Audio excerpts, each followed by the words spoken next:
Hello বন্ধুরা। তো দুর্গাপুজোর সময় এরকম একটা থিমে চলে গেছিলাম। তো কিছু কিছু থিম নয়, যাকে বলে নস্টালজিয়া। তো এখানের থিম ছিল স্বর্ণালী শৈশব। তো তোমরা দেখো একে একে কীরকম ভাবনা হয়েছিল। ছোটবেলায় আমরা যেসব খেলা খেলতাম তা এখন দেখা যায় না, তাই না? এই দেখো, যে সাইকেলের বা মোটর গাড়ির টায়ার নিয়ে পিছনে লাঠি দিয়ে ঘুরিয়ে খেলা, ডাংগুলি খেলা, এইরকমভাবে বিভিন্ন খেলা খেলতাম। হারিকেন জেলে পড়াশুনো করা, সুপারি গাছের পাতার পিছনে বসে টানা, তো এগুলো আমরা সবটাই এখন হারিয়ে ফেলছি, তাই না?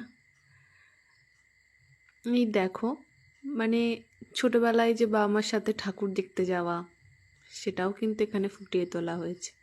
এখন খুব একটা সেরকম দেখা যায় না। তো এই ছিল থিম। দেখো, এটা হচ্ছে দুর্গা প্রতিমা।